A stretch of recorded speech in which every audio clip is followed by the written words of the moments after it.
Agradecemos la presencia de César Dargan, vicepresidente ejecutivo del Consejo Nacional de Empresarios, de Empresas Privadas de la República Dominicana, del CONEP. César, buenos días. Buen día, Pedro, Orión, Mozart. Tenía tiempo que no compartía con ustedes y hoy de manera virtual, pero muy contento siempre.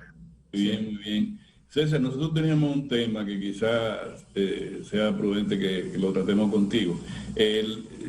Ustedes no han detenido, nadie, este es un país que vamos muy intensamente con todos los problemas de crisis, fundamentalmente la crisis sanitaria que ha generado una crisis de carácter económico, pero hay un tema que es la alianza público-privada, que se ha convertido en un tema de moda, un tema bonito, pero ahora preocupa cuando caminó por el lado del transporte de pasajeros, involucra de manera así, porque todavía no hay ningún plan específico al metro de Santo Domingo, al teleférico y al posible monorriel y a todo, y a la ONSA.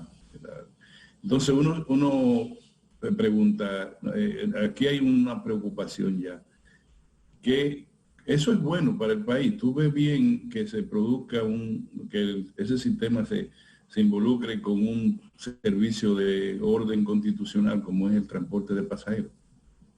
Yo creo que lo positivo para el país es que aún en el medio de esta pandemia y todos los retos que estamos enfrentando, nos hayamos dotado de una ley de alianza público-privada moderna que ha escogido lo mejor del derecho comparado en otros países y lo ha aplicado también a la realidad dominicana. Durante muchos años se discutió en el Congreso y no fue hasta el pasado mes de febrero que se aprobó esta ley.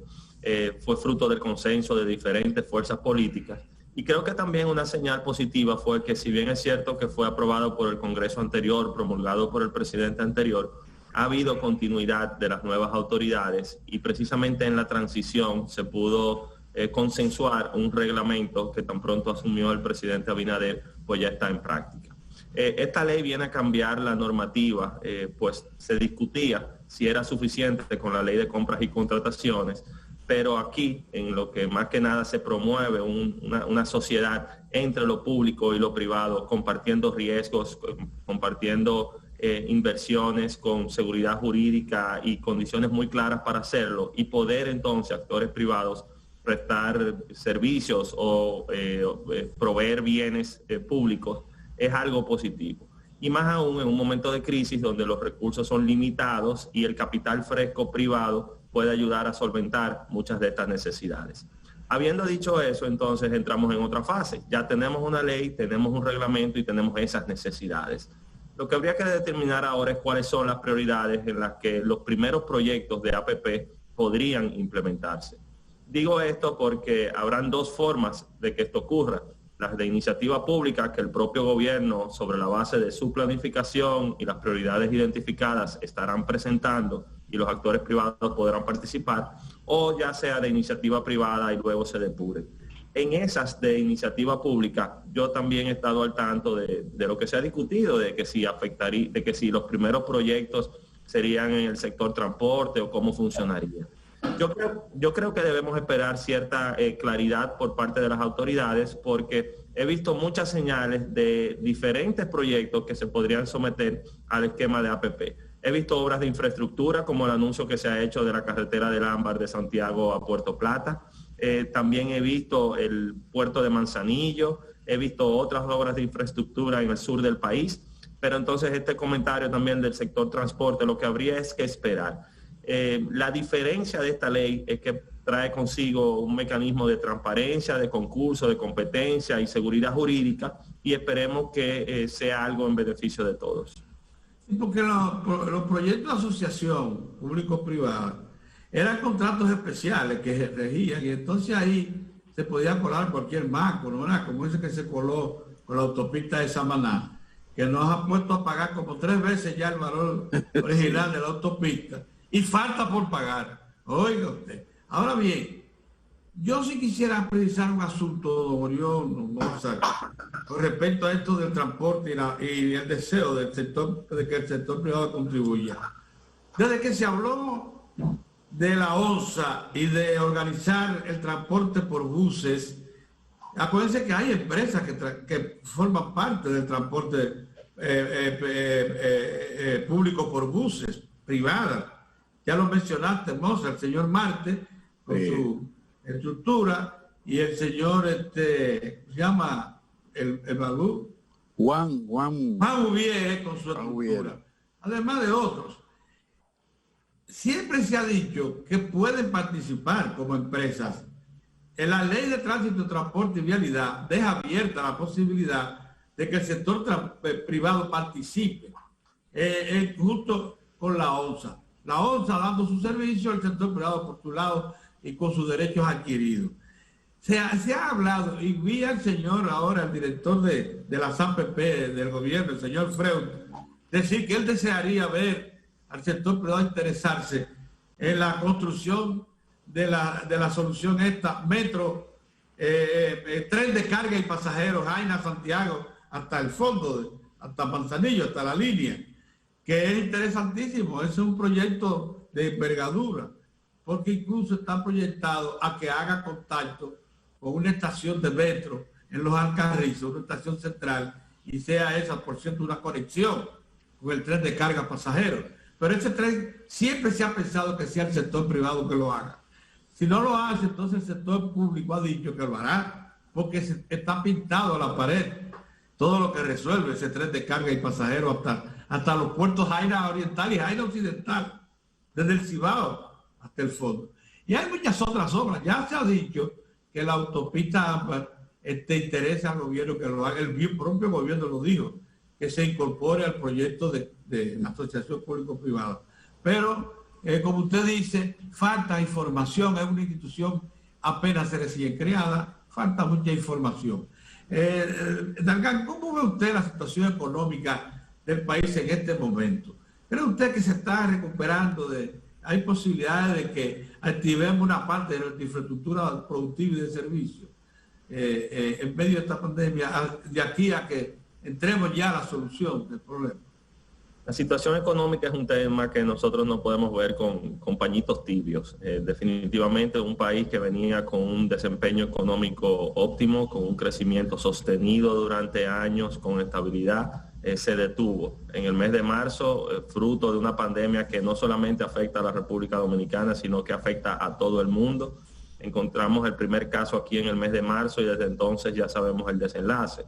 Una crisis sanitaria que tiene efectos económicos y que tiene efectos sociales.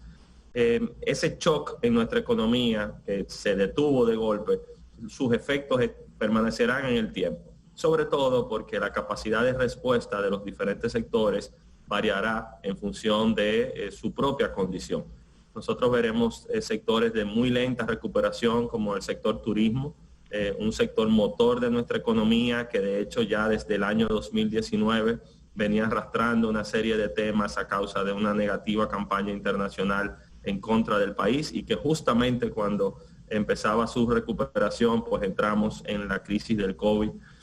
Vemos que muchas micro y pequeñas empresas cuyo flujo de operación es prácticamente la actividad del día a día y tuvieron que cerrar sus puertas durante semanas.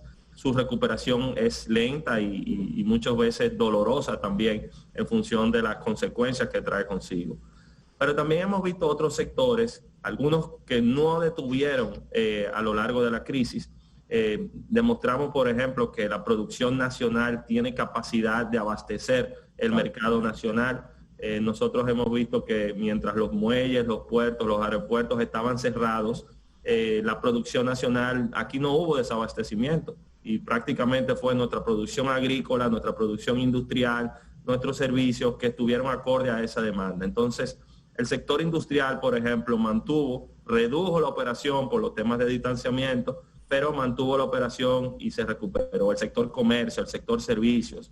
Las zonas francas que dependían de factores externos, porque no era solamente la capacidad de producción aquí, sino cómo estaba la demanda y cómo estaba la operación logística para transportar esos bienes, se vio afectado, pero lentamente va recuperando. Entonces, definitivamente este es un año en el cual nuestra economía ni remotamente crecerá como se proyectaba, muy lejos de eso habrá posiblemente un decrecimiento. Veremos cómo serán las proyecciones en la medida que avancen estos meses, porque en una conversación con el ministro de Economía, Miguel Seara, era optimista y decía que posiblemente hasta tengamos algún ligero repunte en el último trimestre de este año.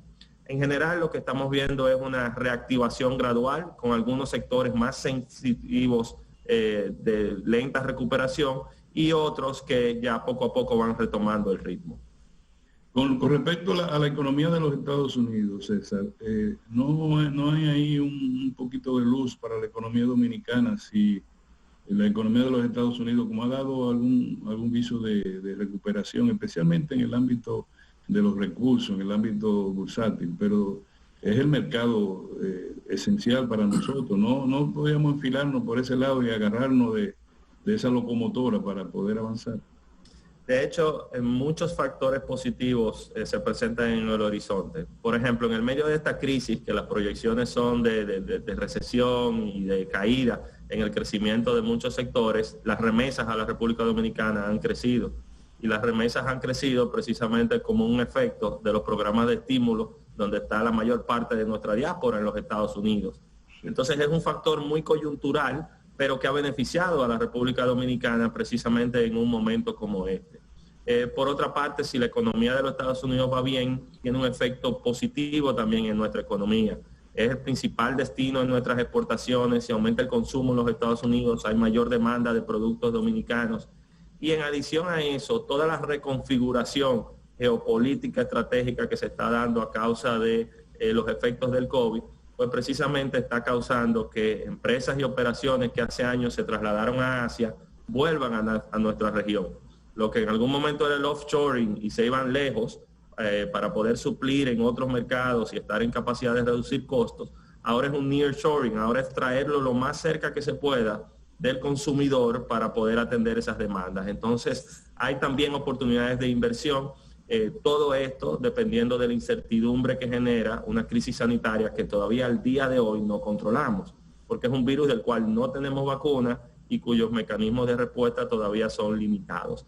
Pero estoy de acuerdo en que un buen desempeño de Estados Unidos causa un buen impacto en la República Dominicana. Bueno, todo eso está bien. Incluso hay que resaltar la labor conjunta que viene realizando las autoridades ya desde hace un buen tiempo, el Estado, en coordinación con el sector privado que se ha puesto a la disposición por un problema que afecta a todo el país. El tema, la causa de todo esto es obviamente el tema sanitario. Entonces nosotros vemos que hay sectores que apuestan a que las medidas que tuvieron que implementarse como parte del control del virus en la República Dominicana, entre ellas el estado de emergencia, y dentro del estado de emergencia el toque de queda, pues ya le viene pareciendo muy cuesta arriba a algunos sectores, entre ellos el sector turismo, que como tú muy bien señalas, no es como uno pudiera pensar que la recuperación va a ser rápida, sino que por su propia naturaleza, porque no solo depende de nosotros, sino depende también de los destinos, ¿verdad? De nosotros, de dónde proviene la gente, pues eso crea una situación. César, se está pidiendo, hay sectores que han pedido sencillamente eliminar el toque de queda, por ejemplo, porque entienden que ese es un factor que limita en grado sumo el tema de la actividad económica y del relanzamiento de la economía. Hay otros que han sido mucho más cautos, racionales, diciendo, bueno, lo que se puede es aligerar un poco el tema, revisarlo. Es el tema de como el turismo, el sector turismo dice, bueno, quizás los fines de semana prolongar un poquito más el tiempo, que no sea a las 5 de la tarde, sino más tarde. Y ya ayer el presidente, precisamente, con toda esta presión que está teniendo de gente que está angustiada por el tema del tema, dice, bueno, eso va a depender del desempeño en los próximos días. Vamos a ver las próximas semanas cómo se maneja el coronavirus. Pero la vicepresidenta de la República dice que vamos muy bien, dice ella, vamos muy bien y hemos ido afrontando la situación. ¿Cuál es la visión del CONED en términos de las restricciones, de las medidas que se han tomado, si se tienen que mantener, si se deben mantener o si se deben flexibilizar ya? Tomando en cuenta situaciones como la de España, que fíjate como Madrid tuvo que volver atrás, lo hizo Israel, lo han hecho varios países que han tenido que regular. ¿Cómo lo ven ustedes desde ahí, desde el CONED?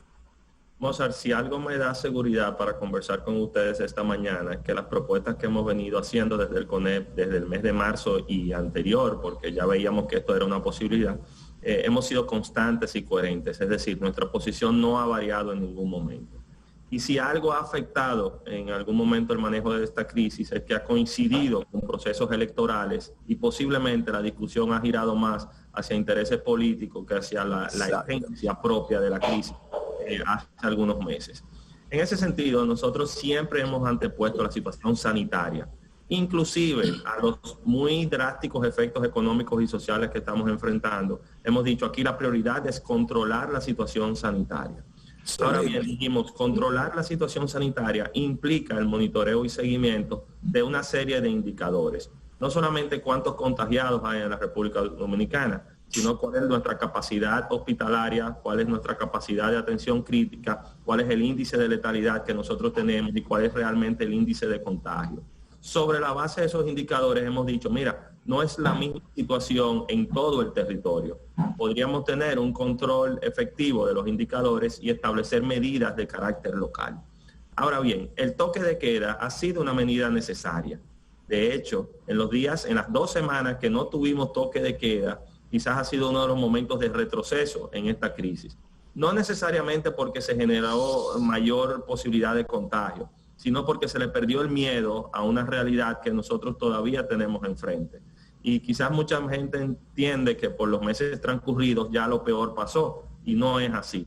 Hay muchos países que han tenido que retroceder en la aplicación de esas medidas. Yes. Entonces, de cara al estado de emergencia actual, su vencimiento, el toque de queda, lo que habría que revisar, si pudiese variarse, por ejemplo, el horario.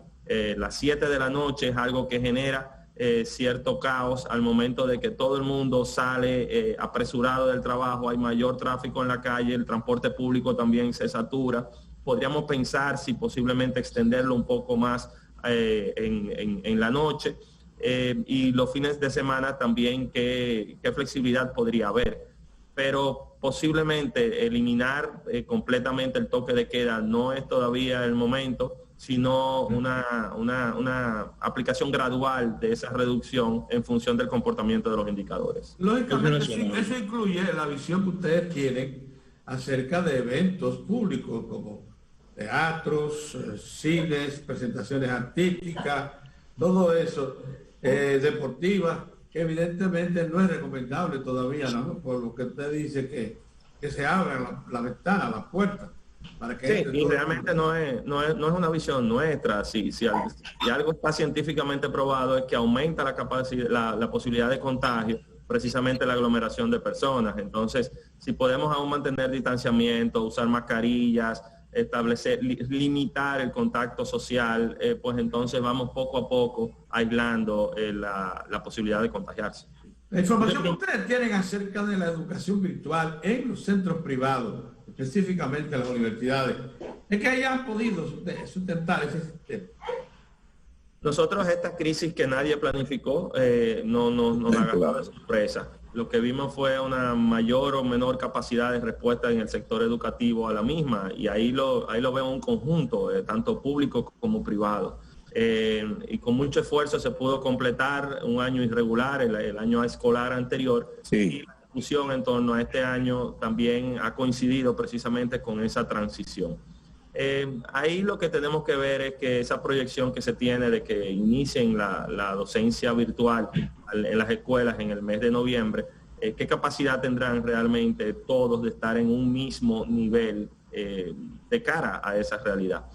Nosotros hemos provisto muchas ideas en el seno del Consejo Nacional de Educación, al propio ministro de Educación, de ir tratando de que en la medida que alguien pueda agotar algún tipo de sistema que permita dar continuidad a esos estudios, hacerlo, aunque con reglas establecidas de aplicación para todos. Por eso ese llamamiento ayer del ministro a que también las escuelas privadas participen en los procesos de certificación y de formación, pues lo lleva a tener un mismo nivel. Pero lo que no podemos es sacrificar el año escolar de todos a causa de las limitaciones que se puedan tener en determinados lugares geográficos para utilizar esta modalidad. Eso sucede, César, como en la marcha. Entonces, decirle a los de adelante, no, párense, esperen a los de atrás. Sería mejor decirle, bueno, vamos a hacerlo la marcha al nivel de lo que van por en el medio, pero no que, porque el sector privado de verdad que ha dado muestra de eficiencia en su readaptación a la nueva situación, pero la escuela es ahora cuando empieza la escuela pública. Y a mí me consta, por ejemplo, desde el sector privado, no solamente la capacidad que han tenido escuelas y colegios privados de hacerlo, que muchos sí han podido, pero iniciativas como Educa o como Inicia Educación, que han ofrecido plataformas para contribuir no solamente a que el privado avance, sino también a cómo aumentar los niveles en el propio sector público. Entonces, este es un tema que nosotros no podemos distinguir entre lo público y lo privado, tenemos que pensar en función de país, porque un retraso que produce la suspensión, interrupción o afectación del año escolar, al final del día nos afecta a todos. Entonces, aquí tenemos que tener una visión integral y por eso es que constantemente apelo a la apertura y comprensión por parte de las autoridades de que todas estas propuestas contribuyan a que podamos cumplir con esos objetivos. Estamos caminando al final del programa. Yo me queda una pregunta que fue parte del comentario nuestro en el día de hoy. Hay como un giro medio extraño en la promoción de los candidatos a la membresía, a la presidencia y a la membresía de la Junta Central Electoral. En el discurso también se comenzó hablando de los independientes, algunos líderes políticos hablaban de la necesidad de que fueran decentes, serios, capaces, etcétera. Y estamos terminando en una fuerte campaña de orden o de intereses políticos y o de intereses corporativos. En resumen, aquí nosotros dijimos que parece que la película se va a repetir, sin saber si va a ser una comedia o una tragedia. ¿Cuál es tu parecer sobre cómo se está manejando el tema de los miembros de la Junta Central Electoral que deben ser electos ahora por el Senado? Al igual que en otros procesos de selección de la Junta Central Electoral, nosotros también fijaremos una posición con respecto a esto. De hecho, hemos estado esperando que se cierre la lista y que se publiquen quiénes son los candidatos, porque no importa quiénes se inscriban, aquí lo importante es el perfil de quienes van a ocupar esas posiciones. A diferencia de otros momentos en los cuales había un requisito de que todos fuesen abogados, ahora se abre esa oportunidad a que otras profesiones y otras habilidades complementen el equipo que dirija la Junta Central Electoral. Yo creo que lo vivido este año 2020 nos deja mucho aprendizaje, sobre todo de que no es solamente conocer lo que dice la ley, sino saber de procesos, saber de logística, saber de informática y saber de muchas otras cosas que se requieren para organizar unas elecciones y para cumplir con todas las otras tareas que tiene la Junta, que no es solamente elecciones. Por eso es muy importante el perfil de quienes van a ocupar esas posiciones, la integridad de esas personas. Aquí es muy difícil encontrar personas que no tengan vinculación alguna con algún sector, pero aquí lo que sí hay son muchas personas íntegras que pueden actuar con independencia al momento de asumir responsabilidades como esta. Entonces, el plazo que fue extendido al día de hoy, estamos ansiosamente esperando la lista completa. Ojalá exista una buena depuración y que los senadores antepongan fortalecer una institución tan importante para nuestra democracia y no repetir cosas que quizás han ocurrido en el pasado y que podrían llevarnos a retroceder aún más. César, todo este problema sanitario y económico nos plantea nuevos retos. Recuperarse después de un proceso de crecimiento constante durante tanto tiempo, que hasta febrero teníamos un crecimiento del 5,2% de la economía, con todo esto que ha traído la pandemia, no va a ser tarea fácil. Pero nosotros tenemos un problema o una situación, para llamarla de otra manera, que es una situación de siempre que vamos a tener como reto permanente, que es nuestra relación y nuestra condición de vecinos de Haití, la nación con más dificultades, la más pobre de toda la región, con instituciones completamente decaídas, o sea, una situación de minusvalidez, si se quiere, en materia institucional, y que ahora mismo, hoy, está afrontando un tema ahí, como el tema electoral, de bandas, situación incómoda, que han llevado a los Estados Unidos a reclamar que se resuelva de una vez y por todo el tema electoral allí. O sea, eso a nosotros de alguna manera nos crea una situación adicional. ¿Cuál es la visión de ustedes? Porque ayer vimos al presidente que estuvo en las Naciones Unidas, se comprometió con las Naciones Unidas de que el país apuesta a Naciones Unidas sin ningún tipo de reclamos, o sea que está abierto a las Naciones Unidas. Pero hemos solicitado en otras ocasiones que Naciones Unidas pues haga un esfuerzo mayor en materia de ayudar a las soluciones de Haití. ¿Cómo ven ustedes desde el CONED ese tema que es permanente de Haití en la actual coyuntura y lo que viene, lo que tenemos por delante? La realidad nuestra como país es que compartimos una isla con el país más pobre del hemisferio y uno de los más pobres del mundo. No importa el análisis que hagamos, para cualquier otro país es difícil entender esa realidad que nosotros tenemos, pero es la realidad. Y el único camino que nosotros tenemos es promover una relación armoniosa, promover el desarrollo de Haití como contrapeso a los otros efectos negativos que genera esta situación de extrema pobreza. Por eso la estabilidad y el desarrollo económico y social de Haití al final del día no solamente beneficia a los haitianos, sino que también beneficia a la República Dominicana. Haití debe continuar siendo un tema prioritario en nuestra agenda de política exterior. El cansancio no nos puede vencer. Sabemos que han sido múltiples los intentos de que se llegue a acuerdos que permitan lograr una aún mejor relación, pero hay problemas internos de Haití que Haití también debe resolver. Entonces, asumir esto con la responsabilidad propia y entender que es una realidad que tenemos ahí debe seguir siendo una prioridad en nuestra agenda de política exterior. Mira, César, hasta antes de entrar a la pandemia, el consumo mensual de combustible del país era de 132 millones de galones.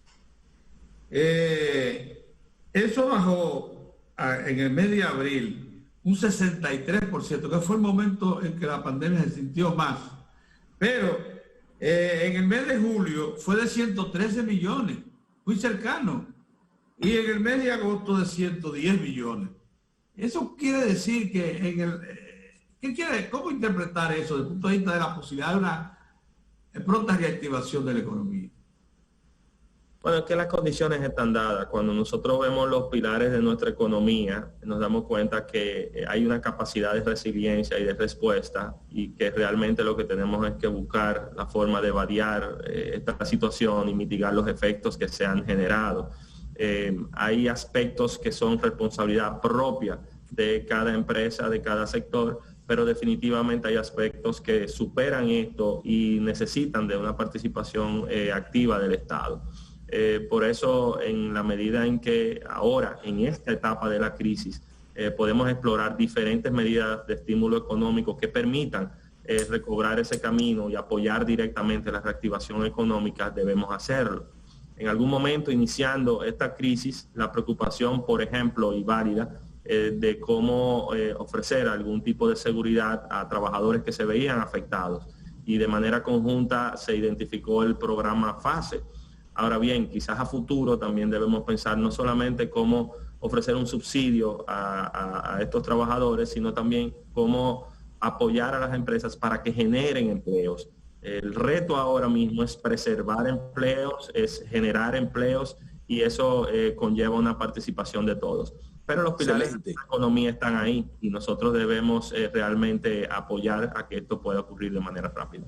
Muy bien, ha sido una buena conversación que hemos tenido en el día de hoy contigo, un buen programa. Así es. Desde el CONED avanzan bastante, conocen muy bien la realidad dominicana y de verdad forman parte activa de la solución de los problemas del país. Gracias, César Dargan. Muchas gracias. Que ha estado con nosotros. Te secuestraremos pronto para seguir tratando temas como este. Muchas gracias. Te reiteramos nuestra amistad.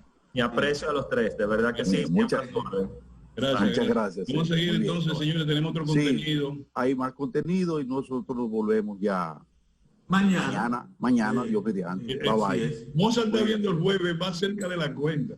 ¿Cómo es? Que tú estás viendo el jueves más cerca de la cuenta. Dijo, ve acá, pero mañana es jueves. Dile a Iri que cargue a la niña, que la lleve para la...